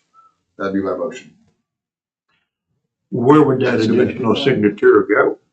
We can just have it as a building. We'll figure out the form. We can create another You're form. gonna make your own form? Well, we use the same form that we have, and then for the ones that are over, we'll add another line on there. So I'll have 2 forms that look like this. one that'll have 2 signatures and one that'll have 1 signature. And then if it's over 25,000, then I'll use the form that has 2 signatures on it. If it's under, then we'll use the 1. So for the ones that the vendor signs, like say they transported somewhere, say they took 10 trips to there, what proof are they still required to submit something, or right now is all they do just their signature? So that one actually has a travel request form with it that is actually signed. So that would take in place that where it actually shows the mileage, what the trip was, the mileage, and all of that. And so that would actually have that. So there is a travel form that's attached to that, to the actual thing. But we trust that, I mean, the people get there and we know they get there and then they get back because we see them whenever they get back. So I think we still have some validation there. Could you clarify your motion again? I made a motion that we move to a 2-signature system, public defender and county program director, for any transactions under 25,000. Anything in addition to 25,000 will require a 3rd signature by the district attorney's office. Can we make Rick sign it instead? No. Well, Is there a second? Or we can go spend 4,800. Is there a second? Second? I'll second it. Nobody's gonna vote for it, I can tell. Well, I got a couple more questions. The first one is, and now they protect these, I assure you they do, SANI form. This is an SANI form. It's very small letters up there, but somewhere it tells you it's a form 270 from 2021. I don't think you're going to be able to take this form and change this form. Only SANI can change this form. Now, you might want to check that out, but I'm pretty comfortable and confident with that. Yeah. So now back to the 25K, where you're going to require a 3rd signature, unless there's somewhere on this form. No, it'd be an addendum. It would be an addendum. So you got To an SANI form. Yeah. Yeah. Without SANI's approval? Because it's our rule here. I mean, it's our rule here. Well, SAI doesn't. We're just spending how we want to spend our 71. I think currently we're using a modified old version of a form. I don't know the answer. So, like, the one that we actually have is actually modified. So the question would be, the audit doesn't require the signatures. I mean, we're putting this board, the board is, we're just decide how do we want to release our funds. It's not a requirement from the auditor's office to have a 3rd signature. We're just adding that ourselves. I And so understand we that. can do that by approval, but And I understand that, Your Honor, but if you do that, then my personal recommendation, I'm the one of the very few in here that is not encumbered by having a law degree. okay. You know what, you're the only one that got it. No. No, what I'd recommend is you use this form, add that line, but take SANI off of it. Okay. See, because again, I don't think that you're not going to be able to do an addendum to an SNI form without their approval, I don't think. Okay, we So can why do you create a have that? form that looks just like this, that doesn't have the Just exactly SIN like number on this. it, and then create it, so, But that's good advice. yeah, we have talented staff, so. Well, there's a motion, on the floor. right, that's been seconded, I guess we're having discussion. yes. What was the motion? To go to a two signature system, it's going to save us $4,800 a year in tracking down 5 different signatures for 200 transactions a year.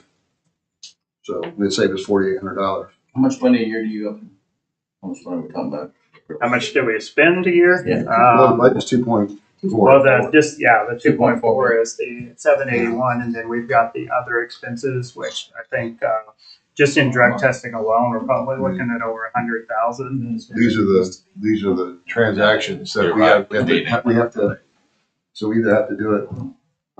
The current system it seems quite Archaic. very, very cumbersome, archaic. So we can spend $4,800 in the digital system, or do it for free for 2 signatures, and a third over 25,000. That's the motion. Is the 25,000, is that what the statutes say now, 25,000? This is what this We're board, just seeing it as that's what this board is saying. The board, there's no statute that requires any of it, really. I mean, we're just saying, what level of oversight does this board want to have on this money? And we're just making a decision ourselves of what we think is proper internal controls for our own board. And I agree, saving money is a good thing. But we're talking about a little over $2 million. If your home is worth $2 million, you can save money by not You might insuring, just need to carrying cover that liability. Vote You're for me gonna this wish, week. well, I am, I'm gonna vote for the. See what they've done I'm to saying, us. the reason we spend all that money on insurance is because sooner or later, something could happen. It may not be with this, but down the road, something could happen. We wish we had full time thing. I don't think so. And I don't think I'm so. not bothered by two signatures. I think we see all this stuff. So it's like, if they want to conspire together to rip us off, they're the one that's going to prison for it. That's I mean, true, so, that's you know, true, that's, you're you know, I mean, so. Well, that's the part of it I don't. Yeah, but you conspiring, you'd be conspiring with each other, you know. You just be signing. Yeah. And my first statement would be, it never came through the trade. So it makes me want to, yes. I mean, that's it. Well, I'm saying if I'm the only signature on something, yes, it makes me want to do due diligence every single time I sign and call everybody. I mean, I think that was Mr. Ravitz's concern always. He wanted as many signatures on it as possible because then everybody's stating they've done something, and that's why I'm kind of asking, like, the two signatures. here's the I'm just just saying, if you want to go with a digital system, I'm just not trying to move this along, saying, if it was $4,800 to spend the money, what makes you comfortable, what makes you comfortable? I'm comfortable with 2, but if you're not, let's go with 5, make it digital. Well, and I don't even, Tony knows I hate technology too, so I don't even like the spending the money in the technology. But I understand someone not wanting to run around and spend a bunch of time getting 5 signatures. Well, I'm misunderstanding then what's on your write-up. Because down here, your proposed solution, this is yours, right? And your proposed solution is moved to DocuSign as the tool used to gather the signatures. Correct. That was that was my recommendation prior to the discussion that we had. So that was me just coming in with no discussion with you on how you all felt with it. Marissa said we could go to, Marissa said she's fine with a two signature system. And so that was an option. So Okay, yeah, so you're no longer, this is no longer your proposed solution. Correct. Okay. Gotcha. But the top part of it is with the 2 signatures. Yes. That's why I put the options on there. Is that like, hey, these are the options that we have. So if we don't want to spend money, and then we can move to this to make it easier, you know, or worst case is that we just say, hey, it's staying the same, and it is what it is. So I mean, it's just very inefficient. Years ago, there was a Secretary of Defense whose greatest saying ever was, you remember the details and I'll remember your name. I'm the same way. If your proposed solution, I have no idea which is the best way to go, but I trust you to tell me which way you want to go. So you told me when I got this before the meeting that this is your proposed solution, but now you're changing on that, right? Correct. Yes, Okay. based on the conversation. All right. So Bridget, I know this makes you nervous as all get out. Yeah. And so every single thing that comes to you is going to have invoice and proof.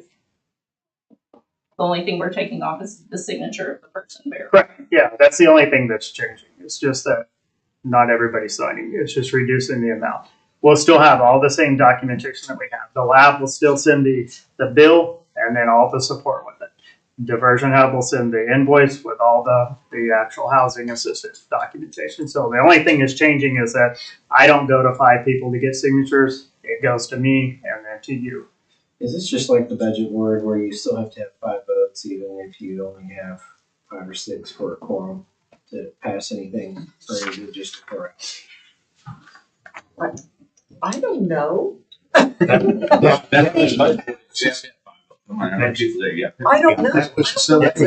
was John Jacobson, years ago, John Jacobson.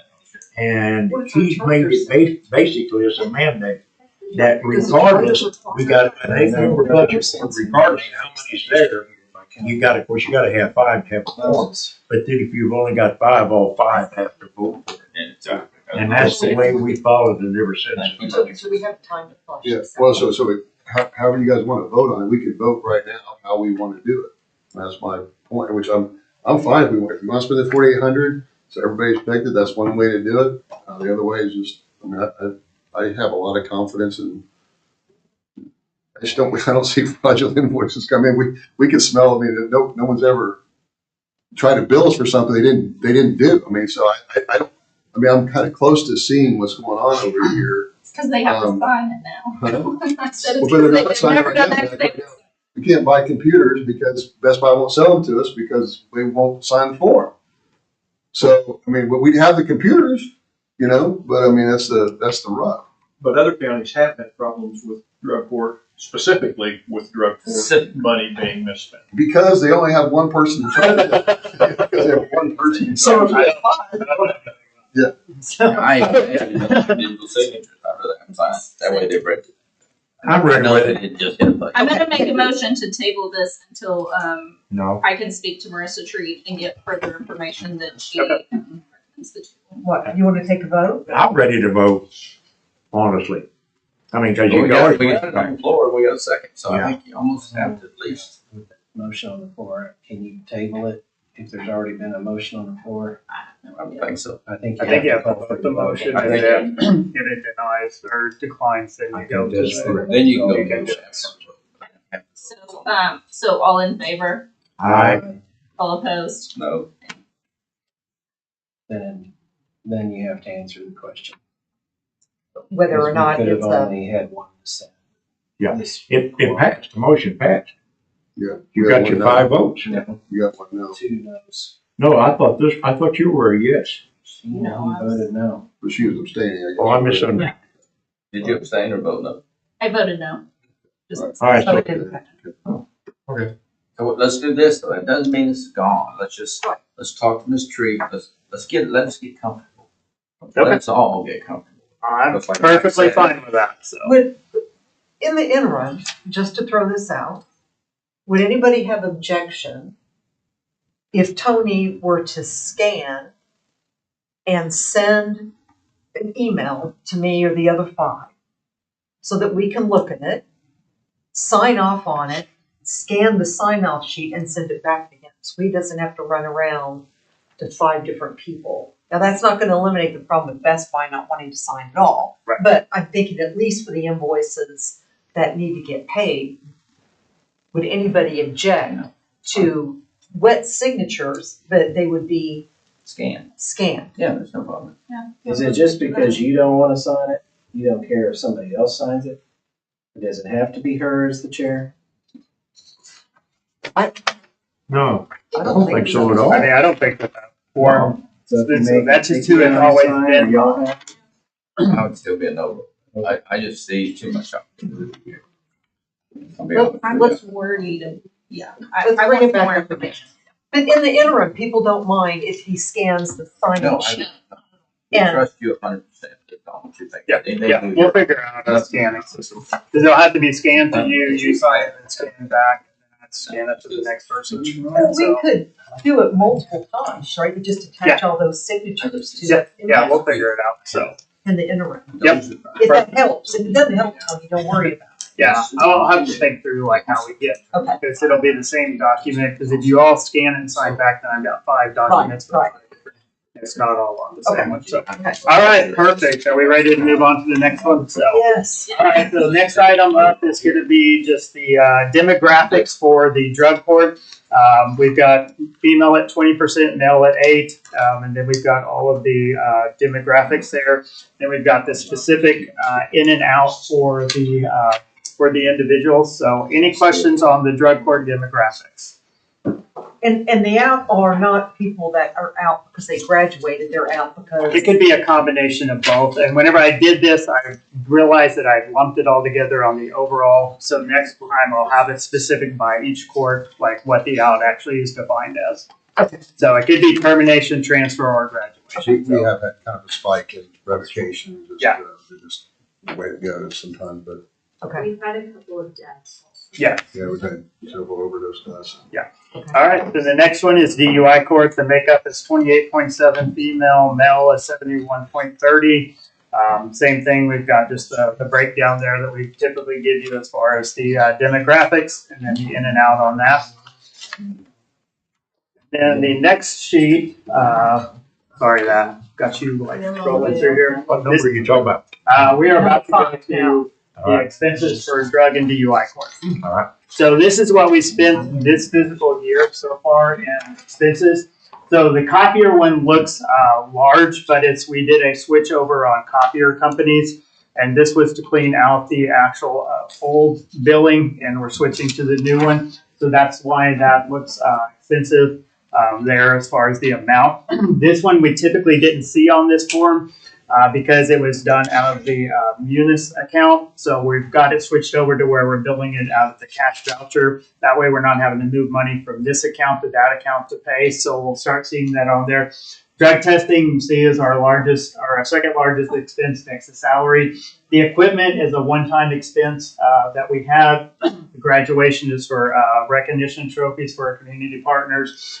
Training was staff training. The miscellaneous on there was that somebody had got a notary stamp based on a previous, like, hey, we need a notary, and they were told to get it, and we never reimbursed them for it. So since we requested them do it, and that they use it only for that, so that's a little easier to see versus the sheets that we were given based on last time. Butch was kind of like, what is all of this? And so trying just to make it visually more appealing. So any questions on these expenses? Thank you, Tony. No. All right, next one is Dreams Court. And the actual makeup that we have in that is going to be 26.1 for the actual female and 73.9 for the male. You can see the demographics and then the in and out there. So, any questions on that? Nope. All right. Then we'll go to expenses for Dreams Court. And this one, once again, like we had talked about, you won't see salaries on this one. Because all of the salary for the individuals were actually under ODMH. We've actually switched the actual coordinators from being ODMH employees to county employees. And with that, we actually have a treatment court budget, so all salaries will be coming out of one account. So this will look a little skewed for a little while, and we'll go into that a little bit more next time based on the where we're at right now. So drug testing is once again the actual largest amount here. The fund move is exactly what we were talking about before, is that we have to put money over into a different account to actually buy supplies, like through Staples and et cetera. So that was Donna moving money so that we could actually buy supplies from Staples. So that's where you're seeing that. Training, we have that there. And then equipment was for the new staff, laptops and monitors, et cetera. So any questions on that? You're just cruising through this. Yeah. Is the mental health, is that where Carrie Bloomberg went? Brian? I could say something about that. I appreciate it. Is that where Carrie Bloomberg went or not? Nami. Yeah. Which one? So Mental Health Association. Okay, and that's where she's at? Yeah. Okay. But the association, not the department. She went So to there's a the Department of Mental Health. See, this is a private. Oh, I'm with you. All right. And then the last is the veterans program. They're all at training. That's why you got the full hour with me. And so you can see that they've got 53 participants in the VTC currently. 42 are active, 4 are in 6-month DOC sanctions. 1 is in federal custody, 2 are at first up, and then 4 are AWOL.